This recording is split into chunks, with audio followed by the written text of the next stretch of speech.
Locked On Podcast Network presents the 2024 NCAA Bracket Breakdown.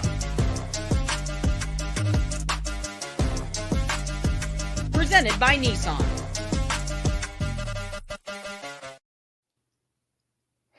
Welcome into the 2024 Locked On Bracket Breakdown. I'm your host, Tenitra Batiste, alongside me and our co-host of Locked On College Basketball, Andy Patton and Isaac Schade. We aren't here just to break down favorites and upsets, although there will be a lot of that. We're also here to walk you step by step through filling out a winning bracket for your office or friend pool. We'll have local insight from across the field of 68, as well as gambling advice from our Locked On Bets insider. So break out your pencils and paper brackets. It's time for some madness. The 2024 Locked On Bracket Breakdown is brought to you by Nissan. Are you the kind of driver that likes to push things a little further? Ever wonder what adventure could be around the next corner? Take the Nissan Rogue, Nissan Pathfinder, or Nissan Armada and go find your next big adventure. Check them all out at nissanusa.com. Now let's get to it. Let's get to the brackets, starting with the left side. Okay, guys, real talk. We've seen it twice, and I sure ain't going to bet on it that we're going to see it again this year. But for kicks and giggles, Isaac, for kicks and giggles, Andy, we'll actually talk about it. The 1 seed is UConn over in the East bracket. The 16 seed is Stetson. And let's go ahead and talk about that 8 and 9 seed as well. Florida Atlantic being in that 8 spot and 9 with Northwestern. I probably am going to get a thumbs up from both you, Andy, and you, Isaac, about that 1 and 16 and UConn moving on. But just to make sure, tell me your thoughts on the 1 and 16 as well as the 8 and 9. Let's put a number on it, Tenitra. One seeds are 150-2 all time against 16. So yeah, big thumbs up. Yep, 100%. UConn's going to advance here. Shout out to Stetson for being in the big dance. It's been a long time since they're here, but yeah, they're not going to get much of a chance here. Yeah, Andy, I got to agree with you guys on that as well. Andy, what about FAU? You see them advancing, or are you giving that nod to Northwestern? You know, I love Boo Buie at Northwestern, really talented guard. I like veteran guard play, but FAU's got a lot of it as well. John L. Davis, Elijah Martin, Dusty May, fantastic coach. To me, give me FAU. Sets up a nice matchup between two teams that were in the Final Four last year, between UConn and FAU in that round of 32. Absolutely. Same for me, Tenitra. I love the experience of FAU. Elijah Martin, whom Andy mentioned, is one of my favorite athletes in the tournament. Is this Dusty May's last ride in Boca Raton? We're going to find out, but I love getting 2 of these Final Four teams from last year squaring off in round 2. All right. So if we're picking Florida Atlantic, Isaac, to come out of that 8-9 game, and we obviously all agree it'll be UConn coming out of that as well. But do we see an 8 possibly upsetting a 1?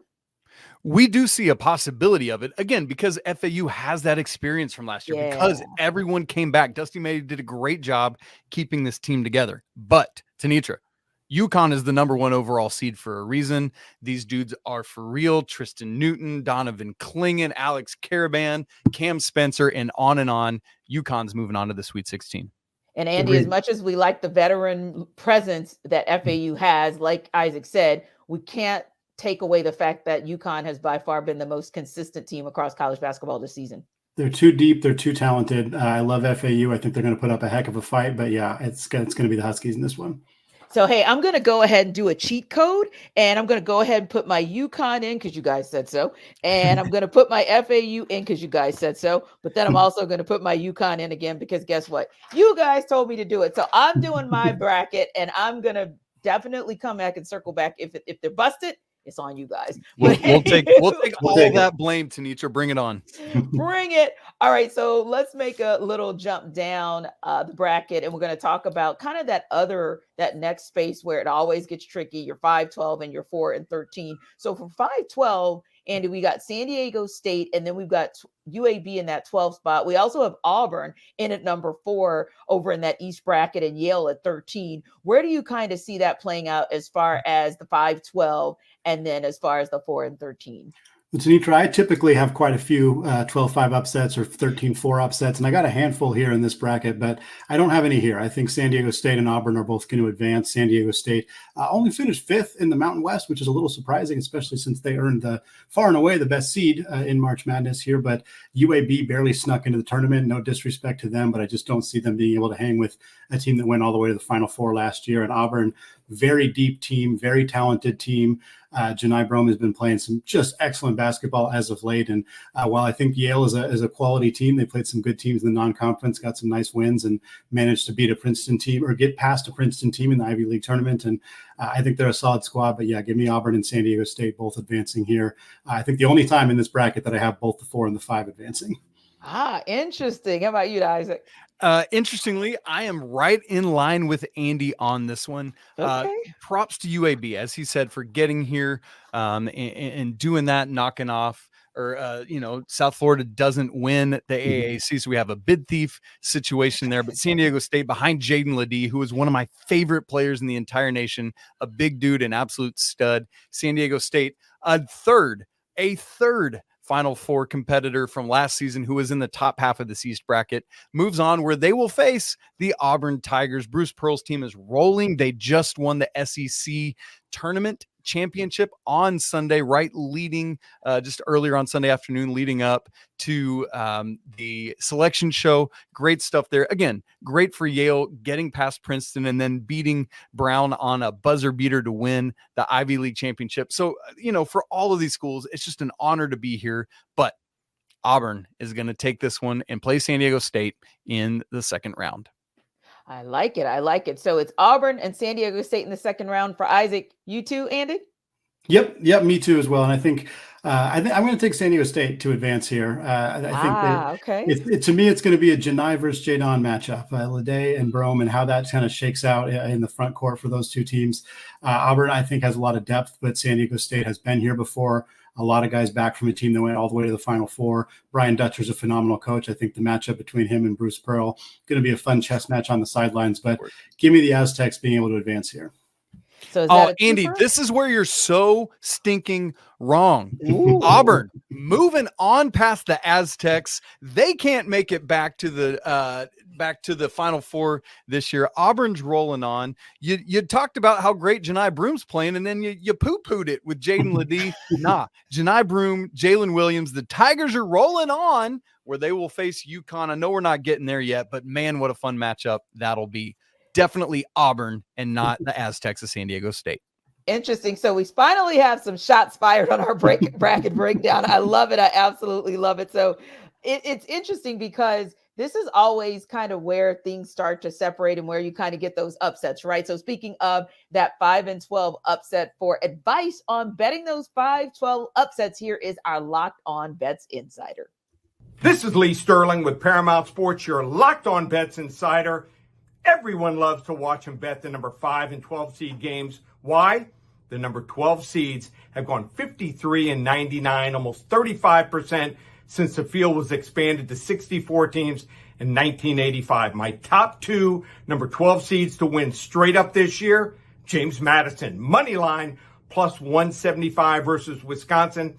I think Wisconsin's energy is going to be sapped up after playing Purdue and also Illinois in the last 2 games, 4 games straight here. The Duke's 31-3. They average almost 85 points per game. And Grand Canyon, money line also plus 175. Bryce Drew's team, 3rd appearance here in 21 and 23. I expect them to perform better and get at least to the 2nd or 3rd round. They're a top 50 scoring defense and offense here.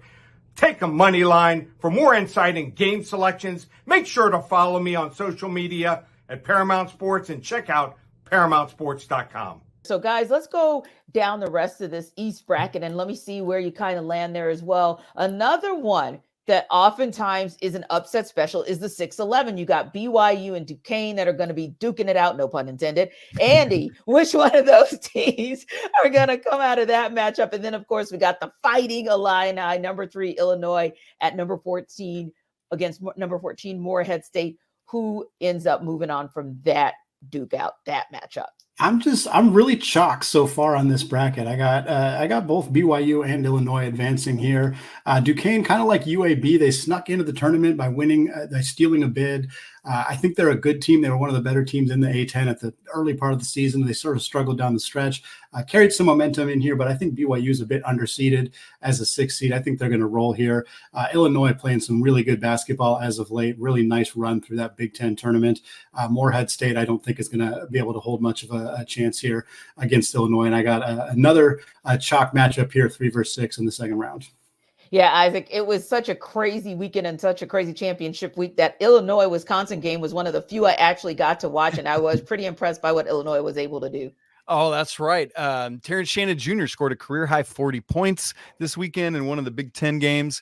Great stuff. They're rolling. He, along with Marcus Damask, is just such a dynamic 1-2 punch for the Illini. Yes, I have them over Morehead State as well. And in that first game, BYU as well. Now, something to keep in mind with BYU, there is a lot of potential back and forth for them because they rely so heavily on the 3-point shot. Yeah.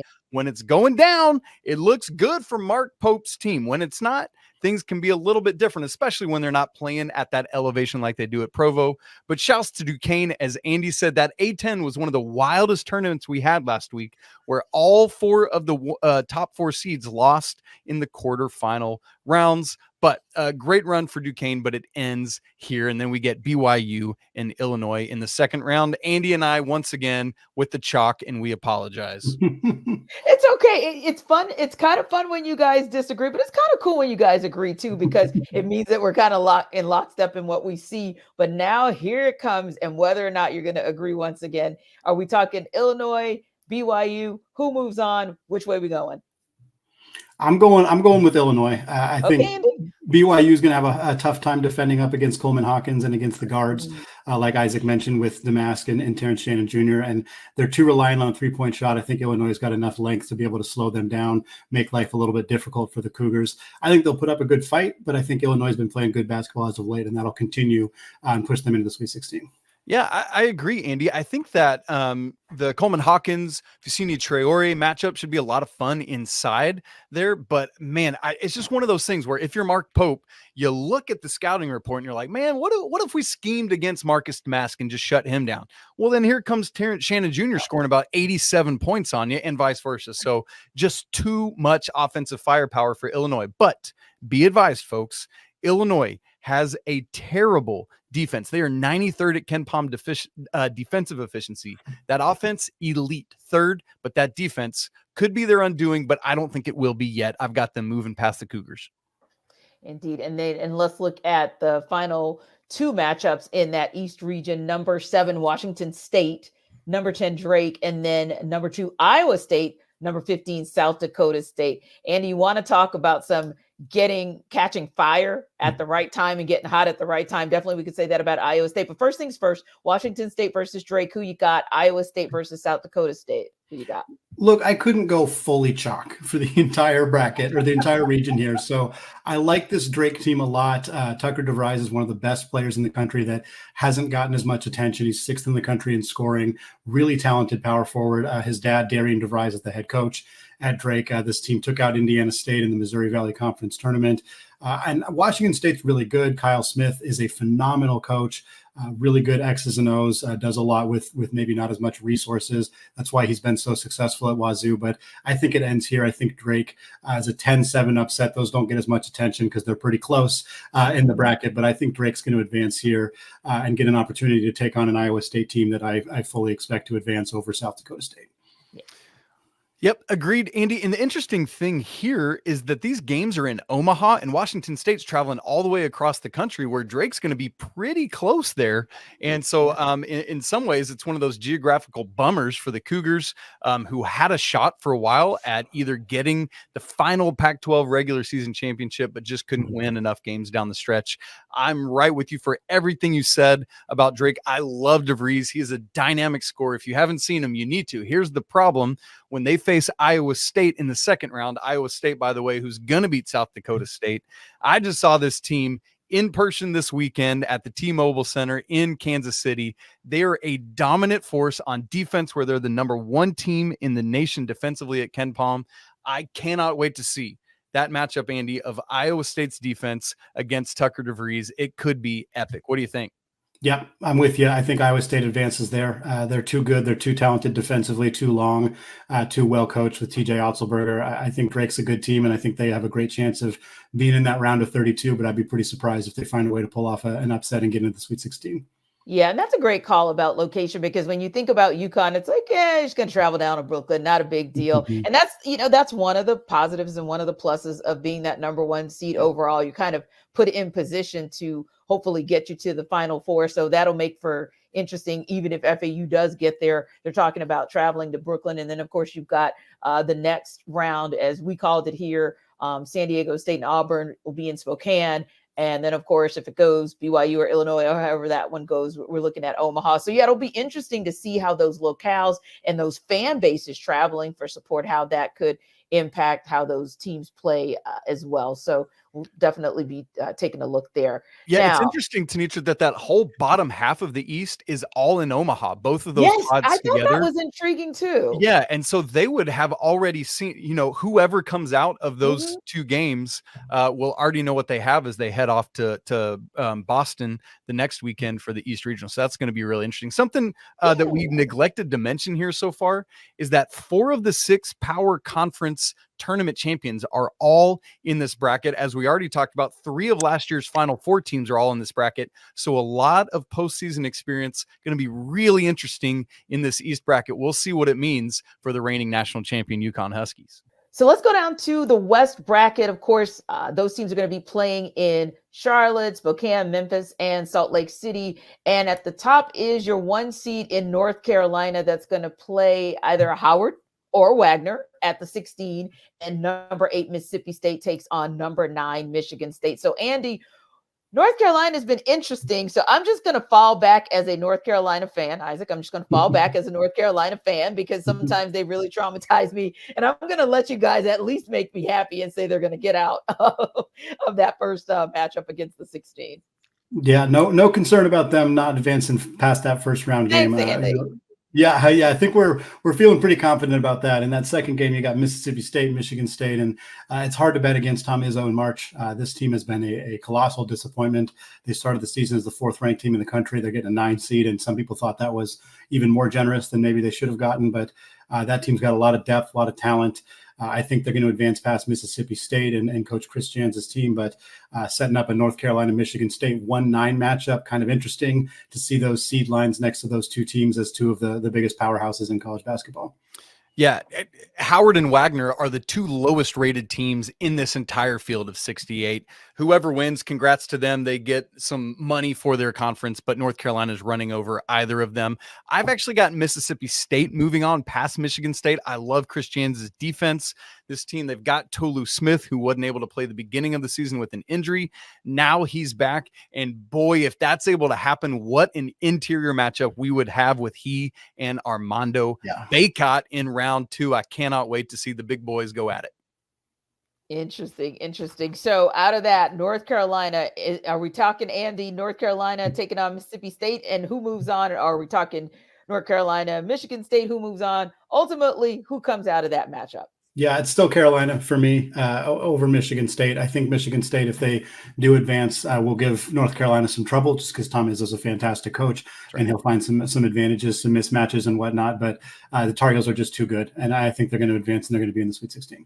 Yep. Okay. Andy and I chose different teams to come out of that 8-9 game, but the result of the second round's the same. Tar Heels are moving on. They got humbled a little bit in the NCAA or the ACC tournament on Saturday night against NC State. Tenitra's wearing her red glasses to prove it. And, but North Carolina is going to be locked and loaded. They're moving on to the Sweet 16. Indeed. So let's talk about one of the fun ones. At least it's been fun for me. It seems like every time I tune in to watch that 5 seed St. Mary's, they're winning a game. So they've been fun to watch the entire season. And then they'll take on the 12 seed Grand Canyon.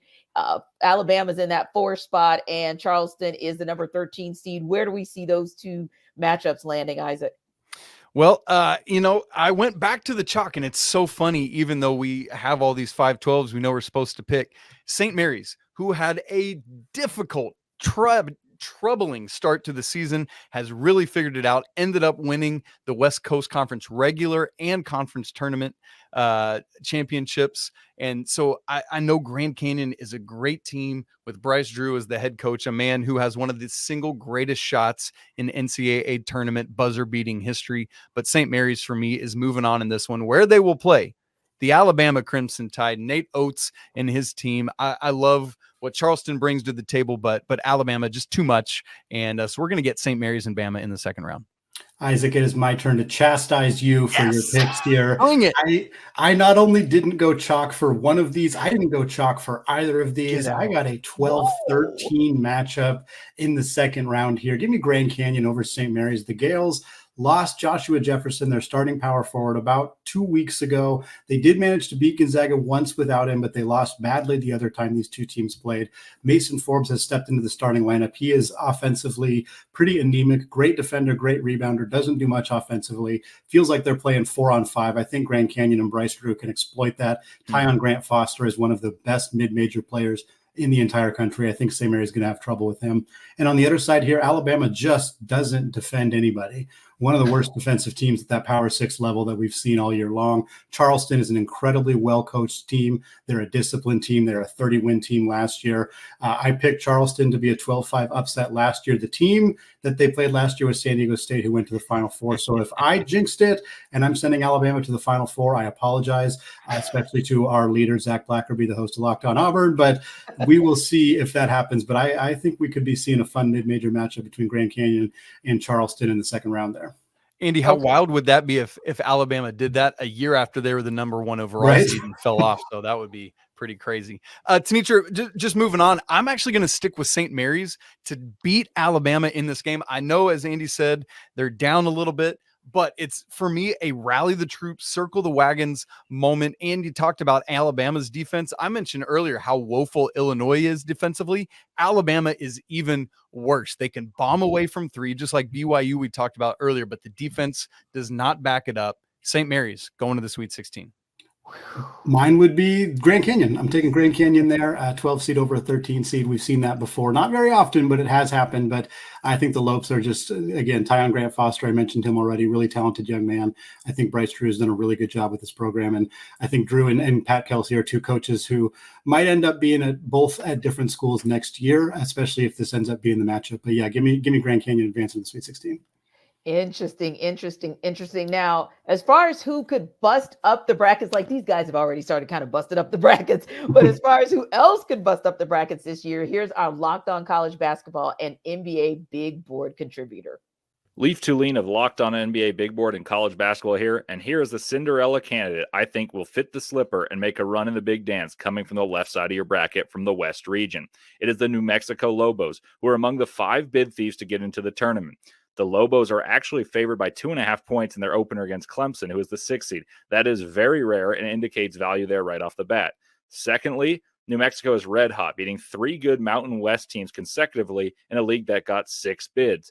What is prioritized in March? That's experience in guard play. The Lobos have those in spades, as they are led by a terrific trio of Jalen House, the son of Eddie House, Jamal Mashburn Jr., the son of Jamal Mashburn, and Donovan Dent, all 3 of whom score 15 points or more per game, and they are joined by a blossoming NBA draft prospect in JT Toppin, who has 13 points per game and 9 boards. The Lobos are favored against Clemson and then would face a susceptible to potent offense's 3 seed in Baylor, who ranks poorly in the defensive metrics. Ride with the Lobos, howling beyond midnight, and enjoy the madness. Ride with the Lobos. I absolutely love that. I absolutely love it. But I got to ask you guys. So let's talk about where that bracket is. 6 seed Clemson, 11 seed New Mexico, the 3rd Baylor, 3 seed Baylor, 14 is Colgate. Where do you guys see that Clemson New Mexico matchup, that Baylor Colgate matchup?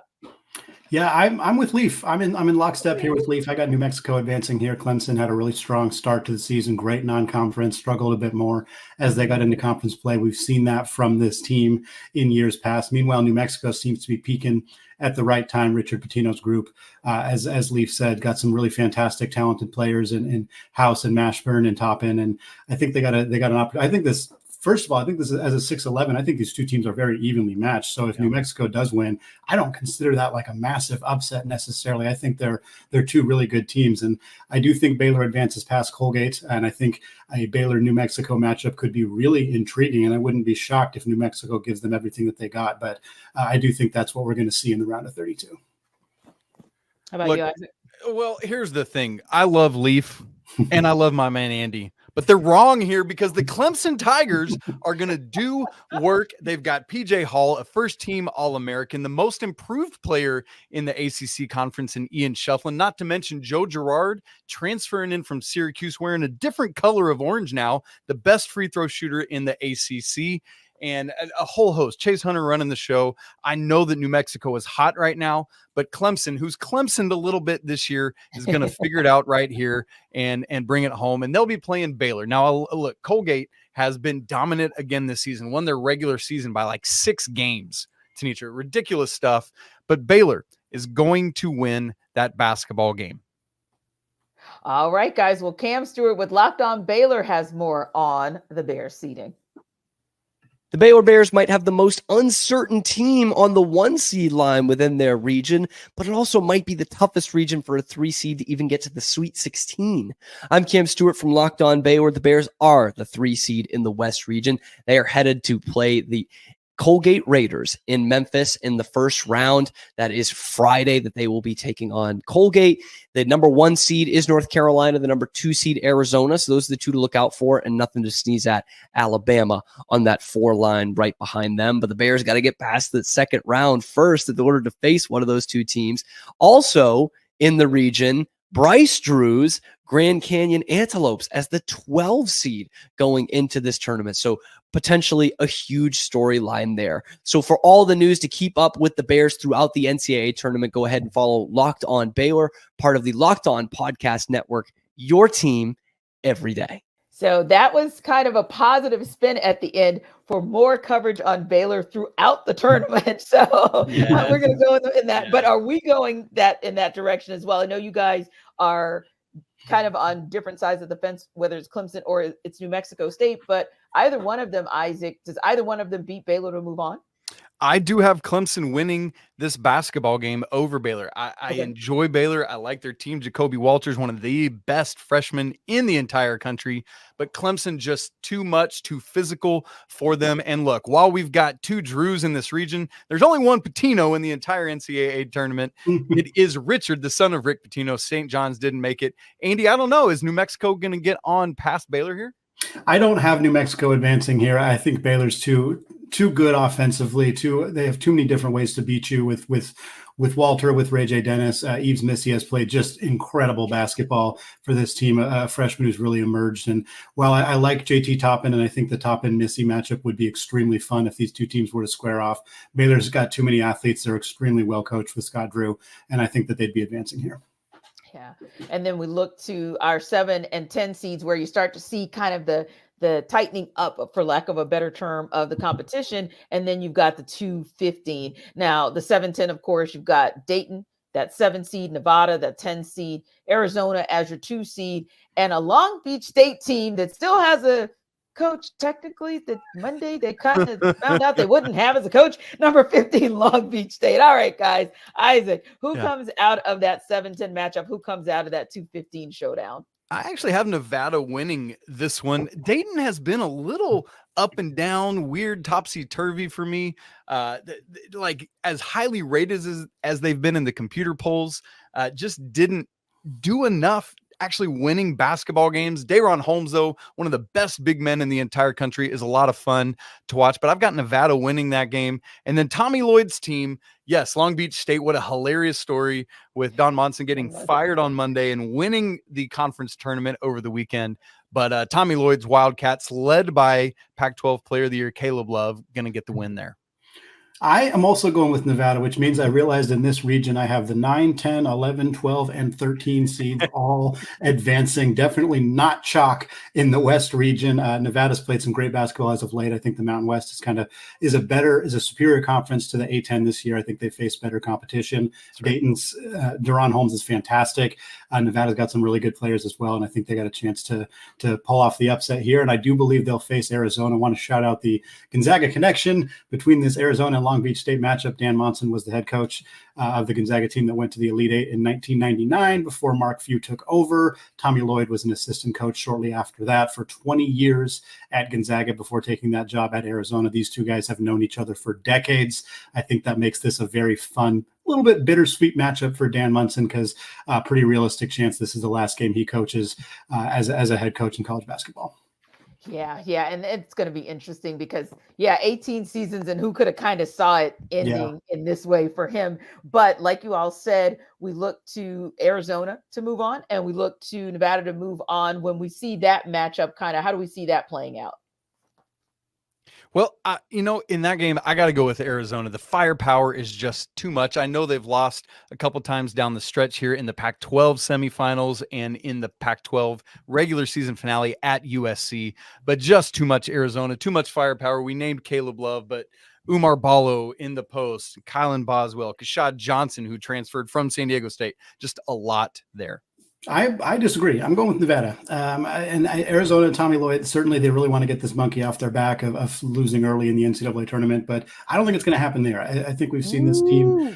They lose to Oregon State in the regular season. They give up 100 points to Stanford in the regular season. I think teams have started to figure out how to beat this Arizona team. They have a tremendous amount of talent. They live and die a lot by Caleb Love, and that experiment has not always gone well, even though he has had a phenomenal season away from Chapel Hill. I think Nevada, they're a top 40 defense, top 40 offense. They slow the pace down. I think if they can dictate pace, force Tommy Lloyd's team to play a little bit outside of their comfort zone as a team that likes to run and gun, I wouldn't be surprised if Nevada, especially if they shoot it well, pulls off a pretty big stunner here and advances to the Sweet 16.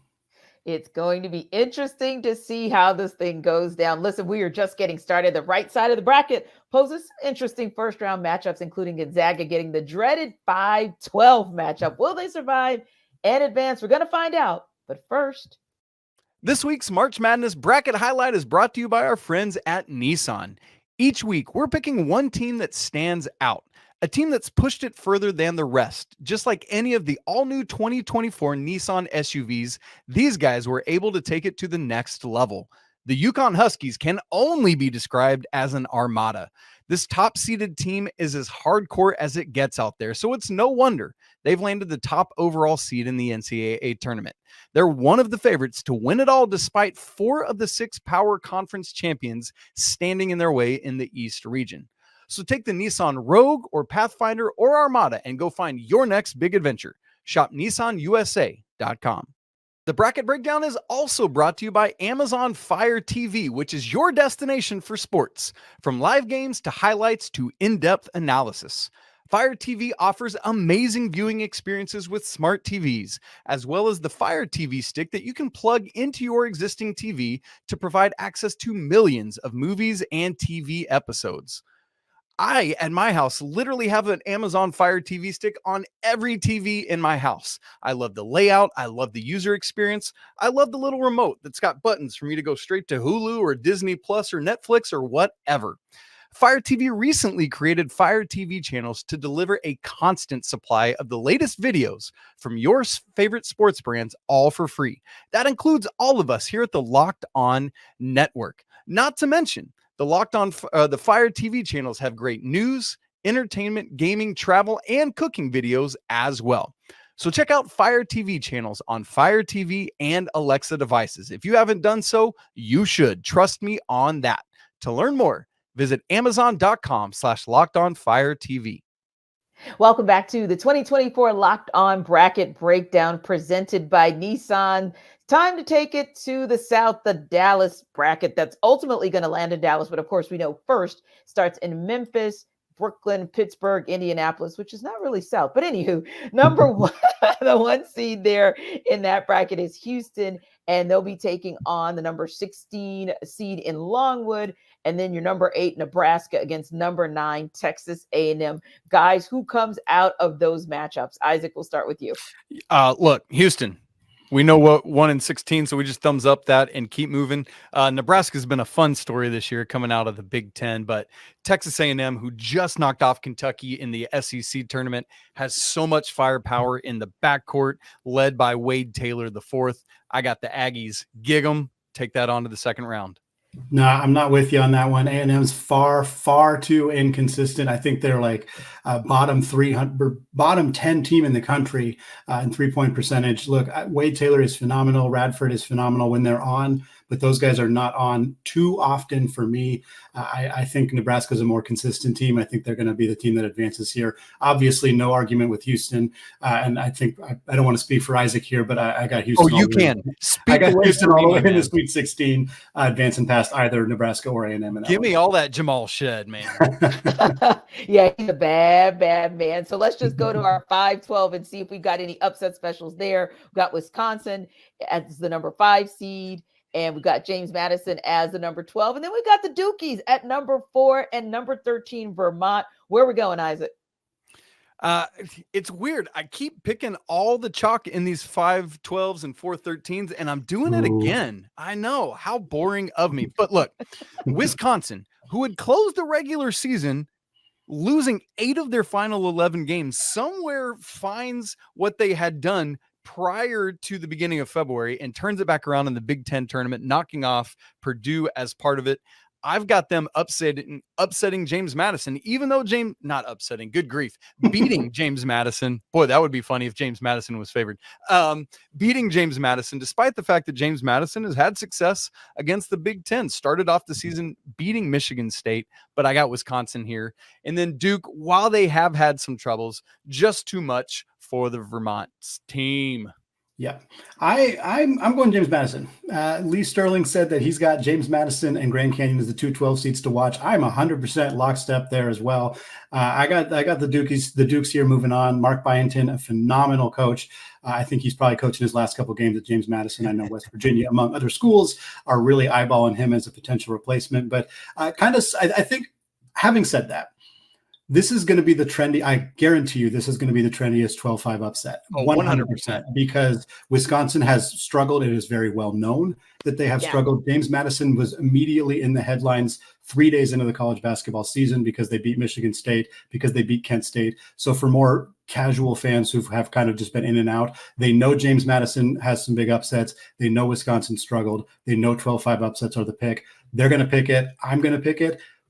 But we have seen a lot of years where the most popular, trendy 12-5 upset pick is not necessarily the one to go with. Hedging my bet a tiny bit there, but I am going to stick with James Madison, and I have them playing. It's going to be the Dukes versus Duke.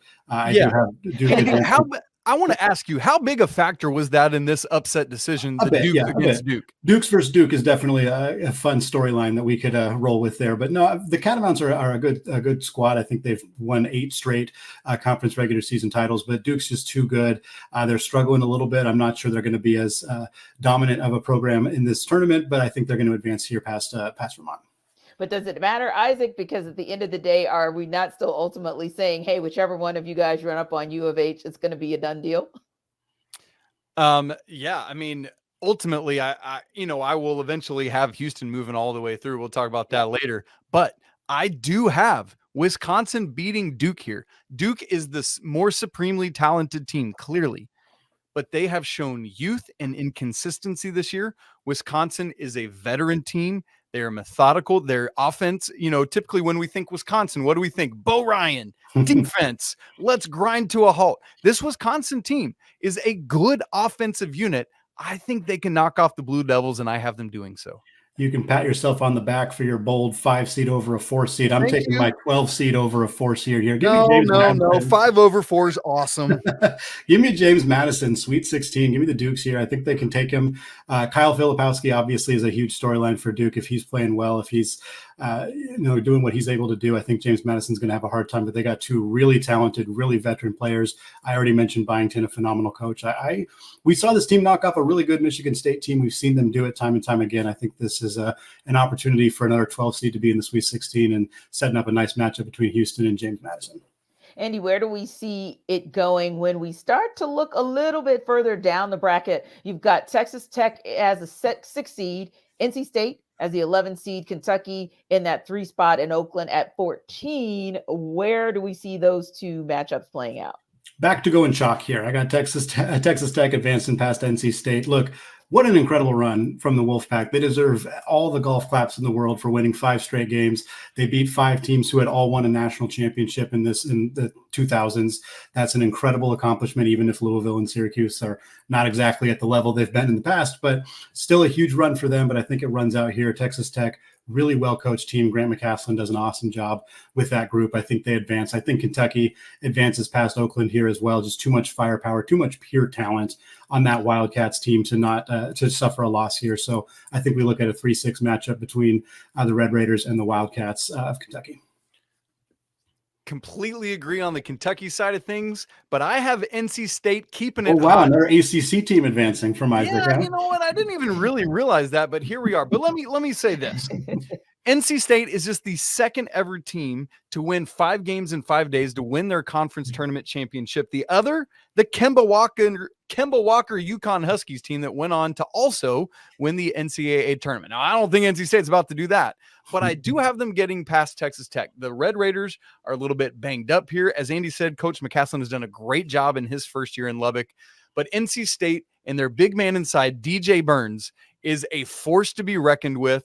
He had 7 assists in that ACC championship game. Watch what happens as he is inside with guys like DJ Horn. It's the DJ show for NC State. Give me the Wolfpack moving on to the second round.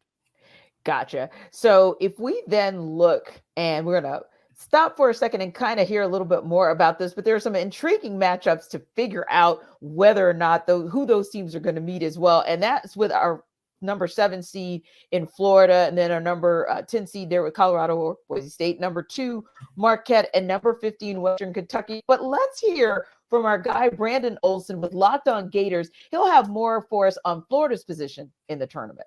It turns out going 3-1 in quad 1 this weekend and being the SEC runner-up means nothing for the NCAA tournament. I'm Brandon Olson with Locked On Gators. The Florida Gators are the 7 seed in the South bracket and will face either the winner of Boise State or Colorado, and then if they win, they will face off with likely Marquette. Kentucky's in the bracket, Nebraska, Wisconsin, Texas A&M, Duke, and Houston. And the Florida Gators, it's an interesting situation to play the winner of a play-in game on Friday because you don't have all this time to prep. You are coming off a huge injury with Micah Handlogton, who will miss the entire tournament. But the Florida Gators will persevere and show up, and I still don't understand how everybody thought that they'd be a 5 or 6 seed going into the SEC tournament. Then they went 3-1 in quad 1 games, including a loss to Auburn. And somehow the Florida Gators are a 7 seed. For more coverage of the Florida Gators during this entire tournament, check out Locked On Gators, your team every day. So Brandon has made his case for his Florida Gators. They're, like we said, the number 7 seed versus either Colorado or Boise State at number 10. Isaac, who do you think's coming out of that matchup? And then, of course, we've got Marquette versus Western Kentucky, the 2-15 seed. Well, Brandon's right. What happens in the SEC tournament often doesn't show much to the selection committee, it seems, year after year. I've got the Slash winning this basketball game. Whether it's Boise State or Colorado, I think either of them will knock off the Gators. I hate the loss from Micah Handlogton in the SEC championship game. Boise State is underseeded. They should have been ranked more highly, as we've said about a couple Mountain West teams. Colorado has so much talent. KJ Simpson, Cody Williams, another one of the best freshmen in America, Tristan Da Silva. This threesome can really put it together. They've struggled with some consistency this year, but I honestly, truly like either of these teams to beat Florida. And then Marquette, Tyler Kolek is ready to go according to Shaka Smart. We'll see what happens this week, but they're going to beat Western Kentucky. Yeah, I hate the hand locked in injury for Florida. I'm curious if that made an impact on them getting seeded at a 7 when, yeah, I can totally understand BO's argument for them being a 6, maybe even a 5 seed. But Todd Golden, phenomenal coach for the Gators. He's a very analytical mind, I think takes a lot of research. I think the fact that he won't get as much time to prep for his opponent is something that could impact the Gators. I'm with Isaac 100%. Boise State or Colorado, whoever wins that game, which is going to be a really fun game, by the way. Yeah. That team, I think, advances past Florida. They end up playing Marquette, who, even if Kolec's not at 100%, they're going to advance past Western Kentucky. We'll see if that impacts them a little bit further down the line in this tournament. But I think you're going to see Marquette playing either Boise State or Colorado in that second round. Okay. And when we go to that second round, where do we go from there? Because we're still looking to see who's going to meet the Vaughn at U of H. But where are we going in that second round? Who moves on from there, Andy? I got Marquette moving on. I got Marquette and Kentucky playing each other, fairly chalk right there. But I think for starters, if that ends up being a matchup, wow, that's going to be an incredibly fun basketball game. 2 high-level offenses, 2 extremely talented guard rooms. That's a really fun matchup, and I think that's what we're going to end up seeing coming out in the Sweet 16 there. I got the exact same. Nothing more to say about it. Let's keep trucking. Love it, love it, love it. We are going to keep trucking along. We're headed to the Midwest round 1. And of course, Midwest will be in Detroit, but they'll start off in Indianapolis, Salt Lake City, Pittsburgh, and Charlotte. So let's go up to the top seed in this particular region. We're talking Purdue here. And of course, number 16 will be Grambling or Montana State. And then we look at number 8 Utah State against number 9 TCU. Let's take those matchups first. And guys, let me know where you're landing. Isaac.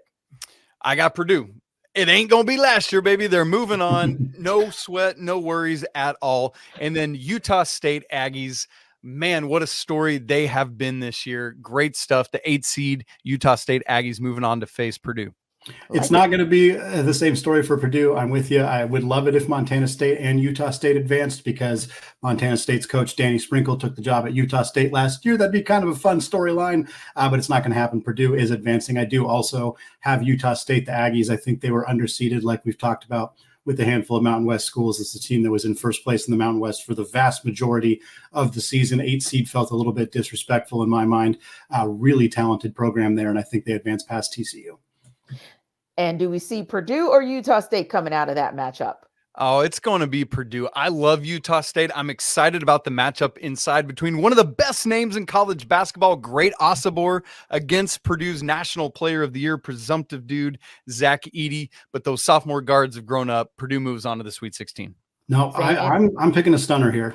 I think Utah State would need a great performance from Osobor, but I think they could get it. I think Purdue, I know they're kind of the team that you can dunk on a little bit because of the loss of the 16 seed last year, but we've seen Purdue be susceptible to some teams that can play the style that Utah State can play. They're a really well-coached team. They can pack it in, force Zach Edey to get rid of the basketball, force those guards to beat them. I do agree with Isaac. Those guards are vastly improved from where they were last year, Braden Smith and Fletcher Lawyer. But apologies to the Lawyer family. That's right. Yeah, big apologies this time. I think Utah State is going to send a message that the Mountain West deserves to be a little bit better seated, and I think they're going to advance here and shock the world. And you can't pick all the 1 seeds to be in the Sweet 16 every year. That's no fun. So I think this is the opportunity where Purdue could fall a little early, and certainly that would continue the reputation that Matt Painter has unfortunately already gained for not being able to win in March. Yeah, and if this is the year where you don't see all the ones get to the Sweet 16, I mean, nobody would be shocked. It's been cray before we even got to March Madness officially. Let's go down to Salt Lake City with the 5-12 matchup between Gonzaga and McNeese, and the 4 matchup between N13 Kansas and Samford. Andy, where are we going? Yeah, I'm staying chalk here. Gonzaga versus Kansas in the second round here. McNeese, great story. Will Wade is a phenomenal coach, takes this job over after everything that went down at LSU. Team went on a 10-game winning streak even before he got back from his suspension. But here's the deal. McNeese played one team that made the NCAA tournament, and it was UAB, who only made the tournament on the legitimate last day because they pulled a surprising run in the AAC.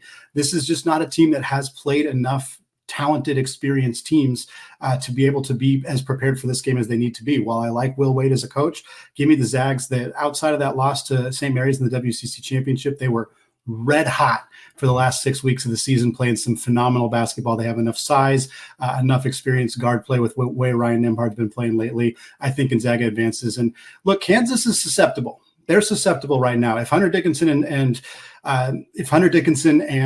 Kevin McCullar, I kept trying to say KJ Adams, if those two guys are not at 100%, even if they play, if they're not at 100%, there's just no depth for this Jayhawks team outside of the four key starters, Adams, Dickinson, McCullar, and Juan Harris. They just haven't gotten a lot of other performances. If those two guys are banged up at all, Samford, they play a unique style of basketball. I think there's a chance here. Having said that, I am picking Kansas to advance. I just think that's a game to keep an eye on. Fair enough.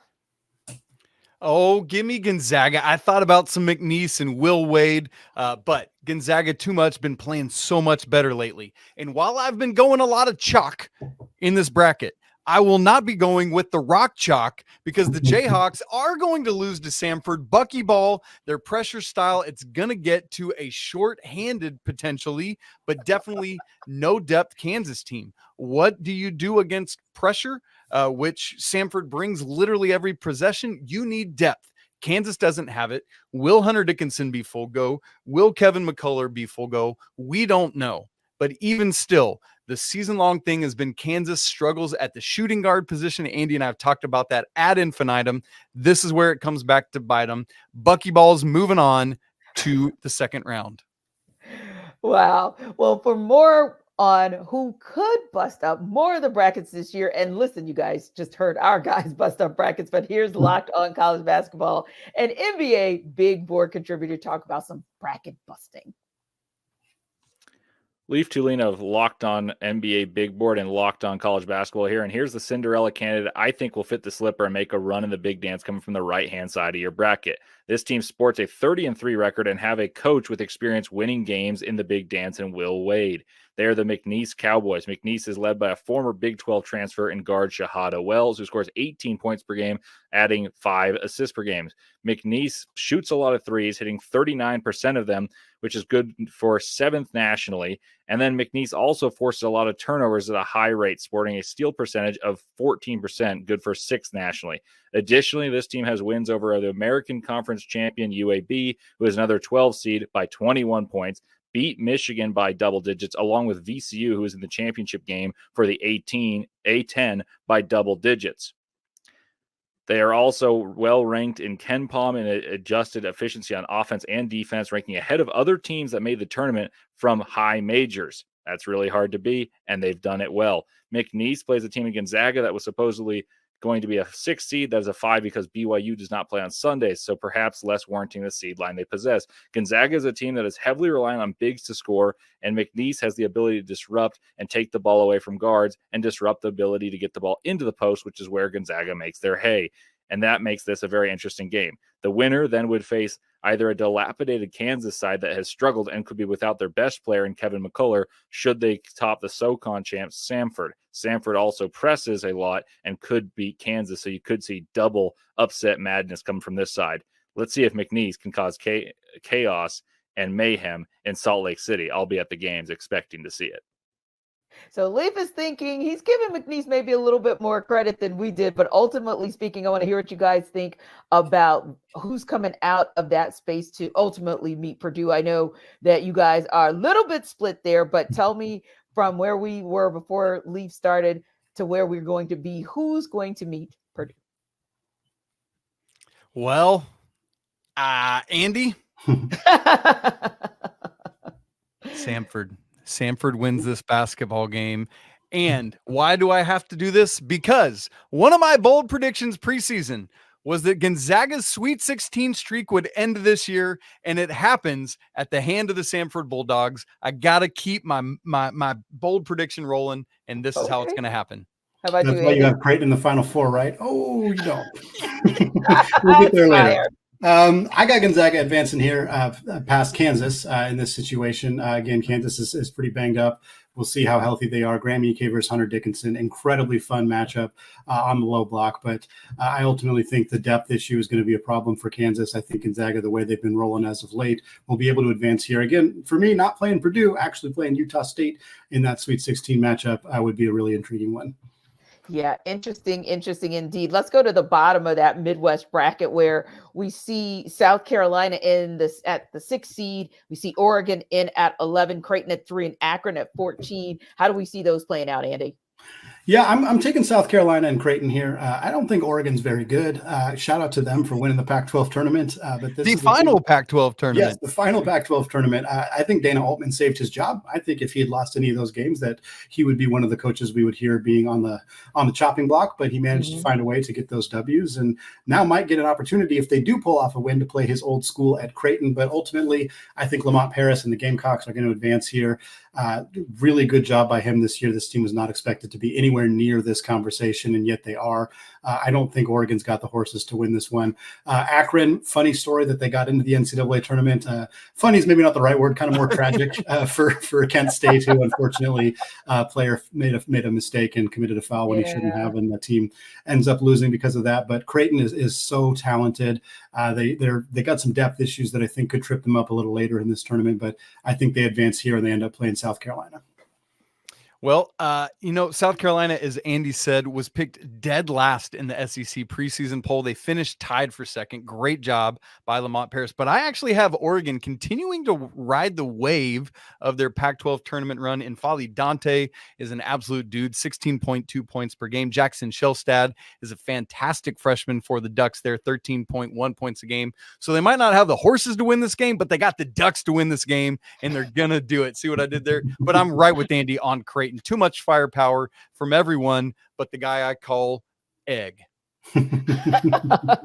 All righty. So regardless of which one of those teams plays Creighton, whether it is South Carolina or it is Oregon, does Creighton come out of that matchup to move on? I have Creighton coming out. Yeah, I think, again, that the top four guys they have in Alexander and Ashworth and Baylor Shireman and Ryan Kalkbrenner, those two, that group is just so good. And they're not getting a lot of contributions from anybody else, not from Mason Miller, not from Farabello, like some of the other guys. And I think that could trip them up later, but I think they're good enough to advance past South Carolina, such a dynamic offense, high scoring offense, especially when Ashworth is shooting well from deep. So give me the Blue Jays advancing into the Sweet 16. Got nothing different for me. Give me the Creighton Blue Jays. I had them, as Andy joked about, as a preseason Final Four team, and I'm not coming off of that in this game. Well, we will see what Andrew Lyon has to say about that. He is with our Locked On Gamecocks and has more on South Carolina's position in the tournament.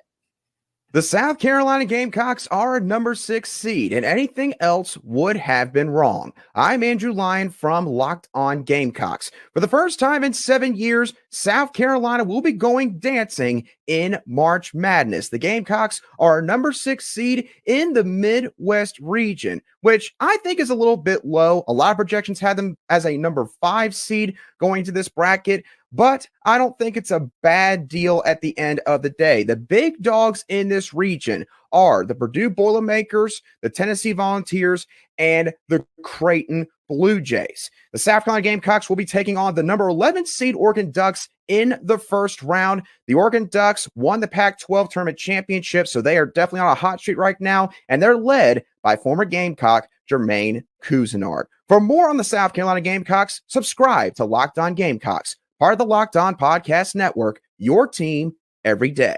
Well, we'll see if Andrew is right on that one or if you guys are right on the money with South Carolina. But ultimately speaking, let's go a little bit further down the Midwest bracket where we see Texas, the number 7 seed, taking on either Virginia or Colorado State at number 10. And of course, the 2 seed Tennessee will take on number 15 in St. Peter's. Where do you see those matchups going, Isaac? Well, I took the slashy earlier coming out of the play-in game, and guess what? It's happening all over again. Oh. I know Andy gave me a hard time about the ACC earlier, and so let's fix that because I'm going with Colorado State coming out of that game and beating Texas, who's been underwhelming a year after making it to the Elite Eight. And then, look, St. Peter's won against an SEC team coming out of that 15-2 matchup a couple of years ago when they knocked off Kentucky in the 2022 tournament. It ain't happening this year. Too much Dalton Connect. The Vols are moving on to round 2.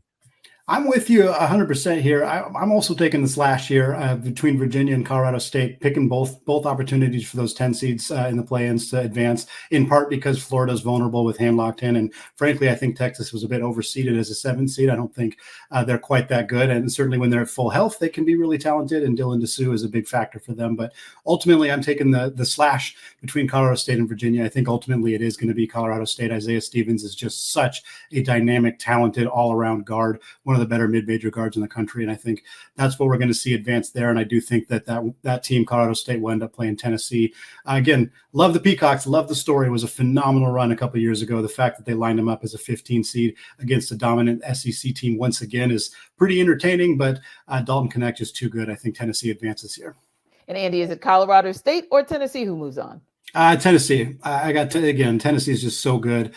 Rick Barnes has had his issues advancing in the NCAA tournament. There's no secret about that. No surprise there. But what he needed on this roster was a bucket getter type of scorer, along with all the defensive role players that they had around him. They add Dalton Knecht. He's the perfect piece alongside Vescovi and Ziegler and Jonas Adu and everybody else on that roster. And I think we've seen them be susceptible to some losses at times, but ultimately when this team is on, they're really, really good. And I think they're going to find a way to play themselves into the Sweet 16 again. Yeah, shake off the rust of what you saw in the SEC tournament last week. Tennessee wins this game. Colorado State has been just too inconsistent, too up and down this year, particularly in Mountain West play. As great as Isaiah Stevens is, Tennessee has the defense to shut him down and enough offense to get it done. Move on to the Sweet 16. So what's the highest seed we could see make the Final Four, and which number one seed will fall first? We'll give you our picks, but first. The bracket breakdown is brought to you by LinkedIn. When you're hiring for your small business, you want to find quality professionals that are right for the role. That's why you've got to check out LinkedIn Jobs, which has the right tools to help find the right professionals for your team faster and for free. And thankfully, LinkedIn's not just some other job board. They've got a vast network of more than 1 billion professionals, making it the best place to hire. LinkedIn Jobs gives you access to professionals you can't find anywhere else and does all of that while making the process easy and intuitive. Beyond that, hiring is so simple when you have that many quality candidates. So easy, in fact, that 86% of small businesses get a qualified candidate within 24 hours. LinkedIn knows that small businesses like yours are wearing so many hats and might not have the time or resources to hire, so they're constantly finding ways to make that process easier for you. For example, they just launched a feature to help you write your own job descriptions. How great is that? So post your job for free right now at linkedin.com/lockedoncollege. Again, that's linkedin.com/lockedoncollege to post your job for free. Terms and conditions apply. Welcome back to the 2024 Locked On Bracket Breakdown presented by Nissan. So guys, it is time to move on through our brackets down to our Sweet 16. Let's take it to the East first. And Andy, I want you to take us through where you landed coming from 68/64 down to our 32 and ultimately to our Sweet 16. Who you got? Yeah, it's pretty chalk here for me in the East, and it kind of stays that way all the way through. I was 1, 2, 3, and 5 with San Diego State beating Auburn as the only upset to have happen in this region. So you got UConn versus San Diego State in the Sweet 16, of course, a rematch of the national championship game from last year. And then you got Iowa State and Illinois, your Big 12 and Big 10 conference tournament champions. Really exciting stuff there. And I got UConn advancing here past San Diego State, just like they did last year. And I got Iowa State out of the Big 12. They've just been playing some incredible basketball, elite defensive team for TJ Otzelberger. So give me UConn and Iowa State, the 1 versus the 2. I know it's not very fun, but I do think those are the 2 best teams in the East region. I think those are the teams that are advancing. And give me the Huskies going back to the Final Four. No team who has won a national championship has even advanced past the Sweet 16 the following year, since Florida won back-to-back in 2007, 2008. But give me UConn going all the way to the Final Four out of the East region. Crazy to think it's been 15 years. But yeah, Right. Isaac, you definitely were in the UConn space, but maybe some of the other teams, that's where kind of we split and it's not so much chalk. Yes. Well, first, before we get lit up, Florida's back-to-back was 06 and 07. So I don't want Thank you. Brandon Olson jumping out at us here. But this is the one region where I do have chalk 1, 2, 3, and 4 in the Sweet 16. So UConn against Auburn. I'm going with the Huskies, breaking that streak that Andy was just talking about there, making it to the Elite Eight against Iowa State. Look, Illinois is such a good elite offensive basketball team, but Iowa State is the number 1 defensive team at Ken Palm. I love this matchup because of that offense defense. Iowa State too much. We saw that against Houston in the Big 12 championship game. And then this is where I have my first 1 seed falling. Iowa State is going to knock off the number 1 overall team in this tournament. The Cyclones going to the Final Four with TJ Otzelberger. Whoa, you heard it here first. So let me make sure I make a note that this is where we kind of part the waters in that Eastern region. Well, Mark Zanetto with Locked On UConn has more on the Huskies' attempt to repeat. UConn is the number 1 overall seed, right where they belonged, even before the rest of the number 1s ended their regular season with a loss. Hi, I'm Mark Zanetto, your host of Locked On UConn. The Huskies open up the fence of their national title in Brooklyn Friday against the Stetson Hatters. The East bracket has the Big Ten champs, Illinois, the SEC champs, Auburn, the Big 12 champs, Iowa State, the A10 champs, Duquesne, and the AAC champs, UAB. But let's be honest. The reality is, for those teams in every other bracket, it's UConn's dance. No matter how many challenges you put in front of Danny Hurley and his team, nothing is stopping the champs from going back-to-back in Phoenix. Go check out my show daily on YouTube and wherever you get your podcasts. This will be a fun few weeks as we are in the mix for number 6. I love it. I love it. I'll remember those words as well, because I'm interested to see kind of how this plays out for UConn being the number 1 seed overall. That said, let's take it down to LA and look at what's going on in our Western bracket. Isaac, we're going to start with you this time. Take us through from where you are seated with the Sweet 16 and bring us all the way to your Final Four. Yeah, my Sweet 16 had North Carolina and St. Mary's, the 1 and 5 seeds, and then Clemson and Arizona, the 6 and the 2. And North Carolina, look, St. Mary's, Andy talked about earlier, has some injury stuff going on right now. Just too much talent, too much depth and experience for the Tar Heels. RJ Davis, the ACC Player of the Year, a presumptive first-team All-American, takes the Tar Heels to the Elite 8, where they will face their former teammate, Caleb Love, and former assistant coach Steve Robinson against Tommy Lloyd's team. I love this matchup. The backcourt of RJ Davis and Caleb Love going off against each other. The front court of Armando Bacot and Umar Ballo. So much fun stuff. Pella Larson probably against Harrison Ingram. That should be a blast. 2 former Pac-12 player, or 1 current Pac-12 player and 1 former Pac-12 player squaring off. I love this matchup, but I have the North Carolina Tar Heels moving on to the Final Four. I love the North Carolina-Arizona matchup. I think it'd be absolute blast. But I had Nevada upsetting Arizona in that second round. You shouldn't have done that, Andy. You shouldn't have done that. Too late. That's what we got going on. So I have North Carolina taking on Grand Canyon. I have Baylor taking on Nevada. So it's a 1, a 3, a 10, and a 12. A very unique bottom half here of the bracket. Again, it has been a season full of parity. So why not toss a couple double-digit seeds into the Sweet 16? I do got the Tar Heels advancing past Grand Canyon. I think just too much firepower for Hubert Davis's team, too much size in the front court with Bacot and Ingram. And I got Baylor over Nevada for a lot of the same reasons. Baylor's guard room is just so good. They have had their struggles at times defensively, but I think they're good enough on that end of the floor, especially with their explosive offense to advance past the Wolfpack. I got North Carolina and Baylor in that Elite 8 matchup. And give me the Bears here. I know that the defense is an issue for them, and Carolina has been playing some good defense, especially as of late. But I think there's a really fun, intriguing matchup here between those backcourts of Ray J. Davis and Ray J. Dennis. Yes, thank you. I was like, I know I have it wrong there. Dennis and Walter for Baylor, as well as obviously RJ Davis and Cormac Ryan for North Carolina. I think that's a really fun matchup. But give me the Bears advancing here and going into the Final Four. That'd be a fun rematch of the 2022 second round when Baylor was working to defend their national championship. Interesting. So we got a little bit of a dichotomy on who gets out of the West, who comes out of the West, but which teams are high seeds but maybe bad betting options? Here's our Locked On Bets insider to tell you. This is Lee Sterling with Paramount Sports, your Locked On Bets insider, and these are the 3 most overrated teams for March Madness. Number 1 seed, Purdue. They try to feed the ball way too much to Zach Edey, and they miss a lot of key free throws late in games. Number 2 seed, Tennessee. They have arguably the best player in the country in Dalton Connect, but their second best 3-point shooter hits only 38%, but only on about 30 regular season attempts. Number 2 seed, Arizona. This Pac-12 team was playing poor opponents all season long. When they played decent rosters like FAU and Washington State, they had trouble. they have played very few Quad 1 opponents. For more insight and game selections, make sure to follow me on social media at Paramount Sports and check out ParamountSports.com.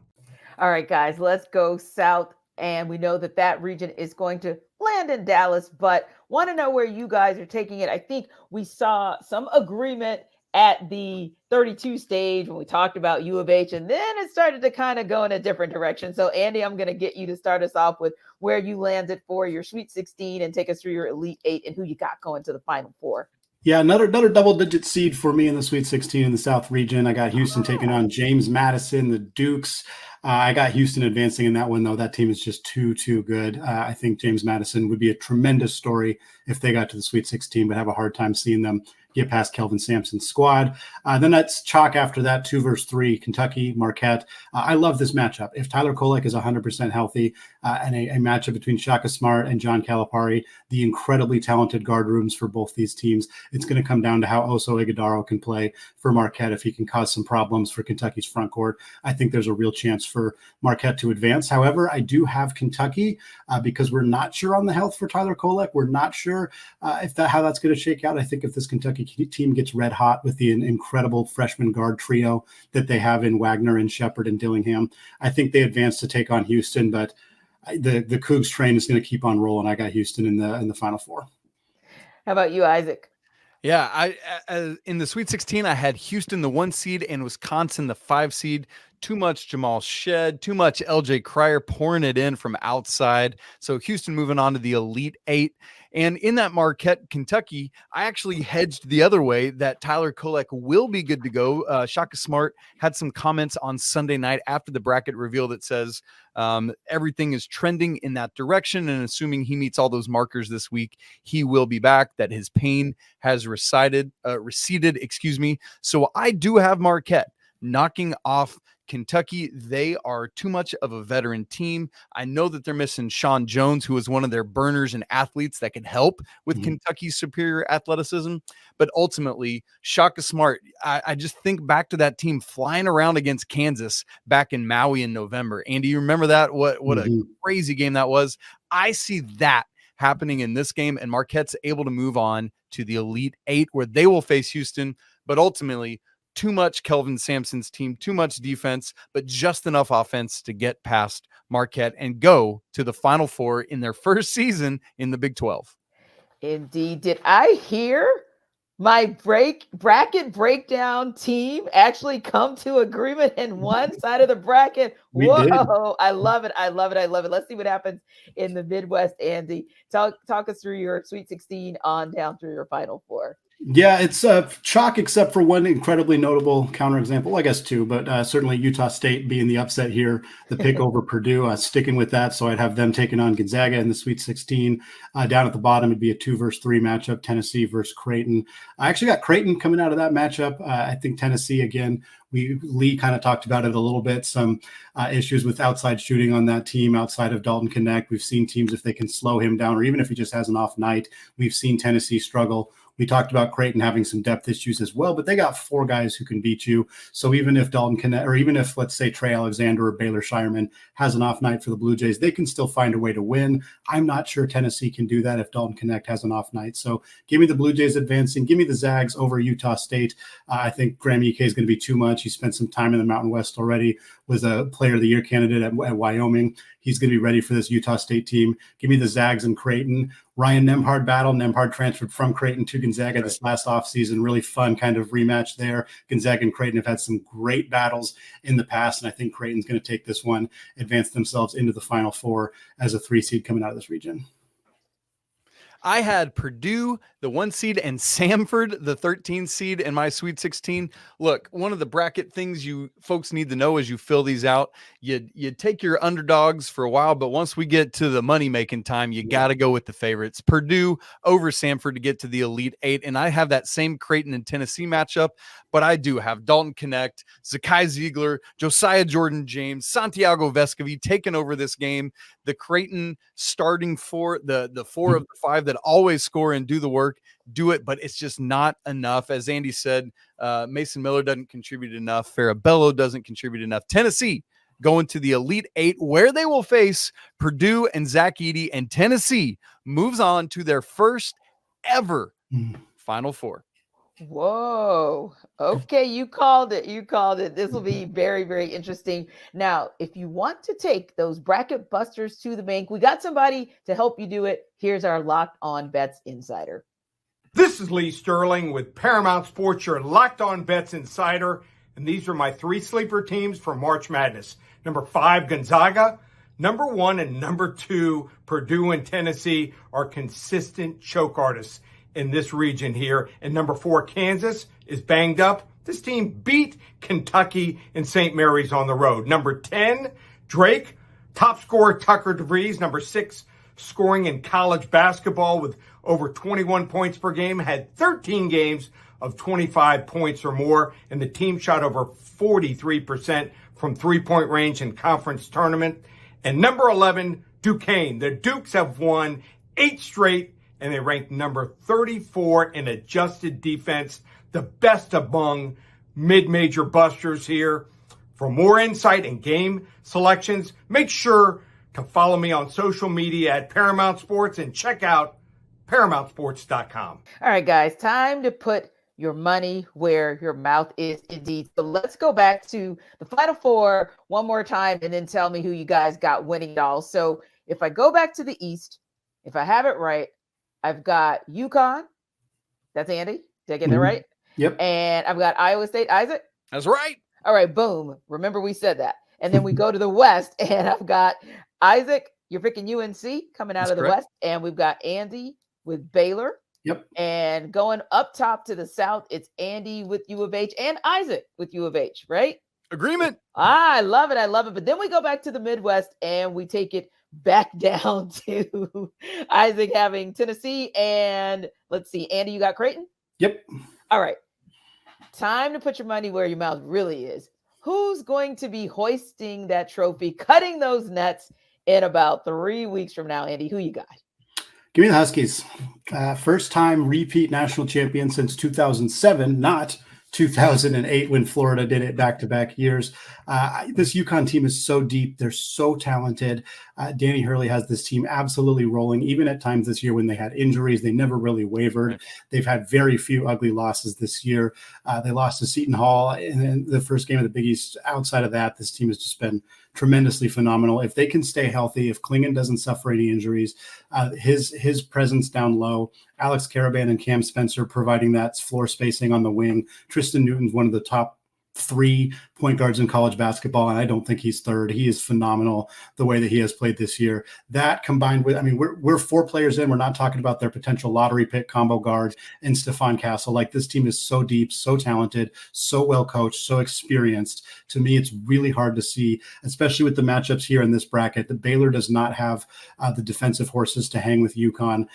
Houston is a phenomenal defensive team, and I think that's your national championship matchup is UConn versus Houston. But Houston just does not score enough. UConn does not need to score 85 points against Houston. They probably only need to score 65 in order to win that game. It might not be the most fun watch, but I think UConn beats Houston in a low-ish scoring national championship game. Isaac, who cuts down the nets on April 8th in Phoenix? Well, coming out of that left side of the bracket where Iowa State and North Carolina, I do have the Tar Heels, just that experience that they have, despite the fact that they have a freshman running the show in Elliot Cadeau. I just rhymed and I didn't even know. But the Tar Heels are bringing it into the national championship game. First time making it back there since 2 years ago when they fell to Kansas. And unfortunately for the Tar Heels, they will fall again to the Houston Cougars, who are going to knock off Tennessee. A great defensive battle, by the way, in that semifinal. Good grief. Looking forward to it. Houston, North Carolina in the championship game with Kelvin Sampson and the Cougars doing it. But what's interesting for me is I look at my Final Four. It is like 6 of our top Ken Palm teams in the nation. Iowa State, number 1. Houston, number 2. Tennessee, number 3. And North Carolina, number 6. So we could have a defensive-minded Final Four if it plays out the way I see it. How about you, Andy? We talked about UConn. That's who you're picking to win it all. Isaac, you're picking U of H. But Andy, is there any pick when you look back to how you got to UConn winning it all that you said, man, I hate I went that route? It's funny. I fill these out kind of quickly, and then I go back through, and I usually go back through a handful of times. So I'm still kind of working back through some of the picks that I made here. There's nothing that I vehemently don't like. I kind of wish I'd picked Drake a little bit farther. I just don't like that second round matchup with Iowa State. Agreed. I think that's a tough one for them. Yeah. I do think Drake is the kind of team, like the kind of mid-major double-digit seed that could advance to the Sweet 16. I have a hard time seeing them do it over Iowa State. So that's kind of the one that's tough. Obviously, Utah State over Purdue is a Hail Mary pick. I don't regret it because I think there's a real chance that we don't have just a bunch of one seeds in the Sweet 16 Elite Eight. This just has not felt like a year where we're going to see a whole bunch of one seeds and two seeds and three seeds all advancing. I think the data, I don't have the full data. We've talked about it a lot on Locked On College Basketball, but unranked teams beating ranked opponents at home was at a sky high rate this year. And so I think we're going to see some upsets. We're going to see some parity in college basketball. And so for me, why not pick a mid-major team, a Utah State team to advance here? I know it's a risky pick, but I'm sticking with it. I think there's a chance that we're going to see some Titans fall early in this tournament. Yeah, and Isaac, how about you? You end with U of H cutting the nets on April 8th. But is there, when you look back across the brackets, is there one where you say, I kind of wish I hadn't gone in that direction? Same kind of thing as Andy. I'm looking, as y'all were talking, I'm looking back at my choices. I don't have really buyer's remorse on anything. I want to keep the house, but there are a couple I could switch around and see, like Baylor beating Clemson.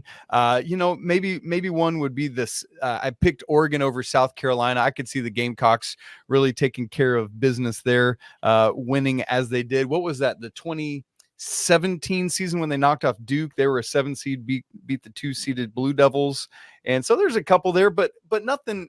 Obviously Thursday and Friday, I'm going to regret all of this because it's all going to be dead wrong. As Andy's talking about, there's going to be upsets galore. And that's what makes this the single best time of the year.